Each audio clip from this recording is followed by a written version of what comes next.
The Last Humans, the Prequel Part 1. In the heart of the cosmos, where stars were born and galaxies spiraled in timeless majesty, humanity was carving out its corner. A fledgling species by the standards of the Galactic Council, humans were ambitious and resilient, driven by a relentless thirst for knowledge and exploration. It was this spark that had caught the Council's attention, pulling Earth into the fold of interstellar politics and commerce. Captain Jason Rolar stood at the helm of his ship, the Argonaut, as it cut through the cosmos. He was a figure respected across the human colony worlds, a beacon of strength and determination in uncertain times. As he gazed at the stars ahead, Rolar was acutely aware of the immense responsibility resting on his shoulders. His orders were clear, his mission critical, to lead the expansion of humanity into uncharted territories. For almost a century, Earth had been part of the Galactic Council. Yet, despite the promises of unity and shared prosperity, humanity often felt like an outsider. The Council was a web of ancient races and civilizations, each with their own traditions and prejudices. They had centuries of history together, wars and alliances, feuds and friendships. Humans, with their recent entry, were newcomers, viewed with a mix of curiosity, condescension, and, increasingly, concern. The cause of this concern was humanity's intent to spread across the galaxy. While other races seemed content with their domains, humans were different. They sought new frontiers, eager to settle and terraform barren planets. To the Council, this ambition was a warning sign. They viewed it as unchecked expansion, a possible threat to the delicate balance of power. In the Council's eyes, the humans were disrupting a carefully maintained equilibrium. For the humans, they were simply doing what they had always done, surviving and adapting.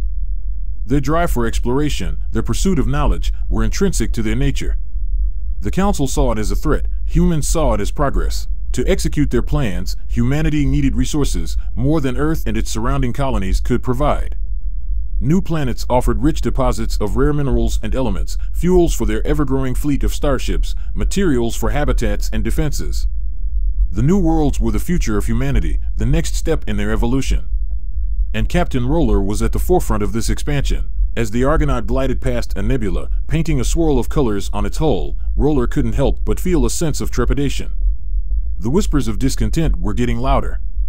They had reached his ears, whispers carried by undercover agents working for the humans embedded within alien societies. The Galactic Council was restless, and the Veritans, one of the oldest races on the Council, were the most vocal. The Veritans were not known for their subtlety.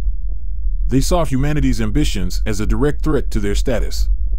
The expansion was progressing at an unprecedented rate, and if unchecked, humans could rival their power. The Veritans were not about to let that happen. Rolar's gaze hardened as he considered the reports. The future he had envisioned for humanity was fraught with challenges, each more daunting than the last.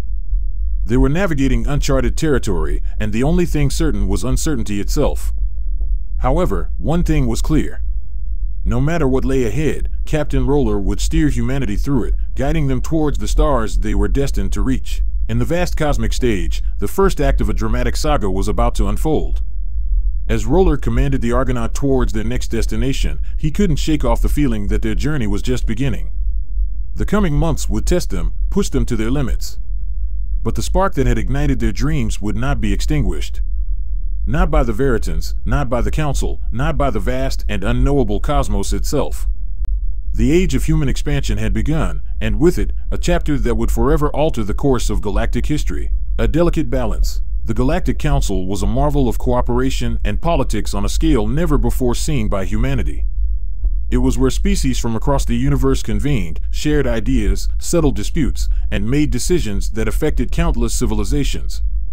Representing humanity in this colossal endeavor was Elijah Sterling, an elder statesman with a lifetime of diplomatic experience. Elijah was an enigma, with a demeanor that radiated calmness and wisdom, a trait he had acquired over years of political dealings. His role was critical, acting as a buffer between the brash ambition of human expansionists and the cautious conservatism of the older races. One such race was the Veritans, who had not taken kindly to humanity's growing presence. They were an old and proud species, with an empire that stretched across star systems. Their society was based on tradition and hierarchy, making them wary of the rapid, decentralized expansion of the humans. A significant incident stoked the flames of this growing unease. The Argonaut had been establishing a new colony on a remote world when a Galactic Council observation ship unexpectedly arrived. The observers were there to inspect the operation and ensure it was following Council guidelines. But what transpired was a matter of heated debate. According to the humans, the observers attempted to interfere with the colony's establishment, exceeding their mandate. They argued that the observers had not respected the agreed-upon protocols, resulting in a confrontation. However, the Galactic Council observers reported a different story. They claimed the human colonizers were hostile and uncooperative, forcing them to act in self-defense. The altercation resulted in the damage of the observers' ship and injuries on both sides, escalating the situation to the highest levels of the Galactic Council. Back on Earth, Elijah Sterling was confronted with the difficult task of navigating the ensuing political storm. The incident was a significant setback for humanity's image in the Council, providing ammunition to those already skeptical of their expansion efforts. The Veritans were particularly vocal, leveraging the incident to rally support against further human expansion. In the vast chambers of the Galactic Council, Elijah stood to address the gathered assembly. He spoke of humanity's ambition and determination, their will to survive and progress, but also their desire for peace and cooperation. He implored the Council to understand humanity's motivations and not to rush to judgment based on one unfortunate incident. Despite his passionate plea, the Council was unconvinced. Humanity was seen as reckless and unpredictable, and their aggressive expansion was viewed as a threat to the delicate balance of power. The Galactic Council was inclined to act, to curb the unchecked growth of the human race and restore a semblance of order to the galaxy. However, it wasn't just the Council Elijah had to convince. Back home, he faced a wave of discontent from the public and fellow politicians. Many questioned his soft approach, advocating for a more assertive stance against the Council. The tension between Earth and the Galactic Council was rapidly escalating, pushing the human race towards an uncertain and precarious future. Meanwhile, in the vastness of space, Captain Rolar continued his mission. He was undeterred by the political machinations and remained focused on his primary goal, to ensure humanity's survival and prosperity. But with each new world they colonized, the challenge grew. The stage was set for a confrontation, and the decisions made would shape the destiny of not just humanity, but potentially all life in the galaxy.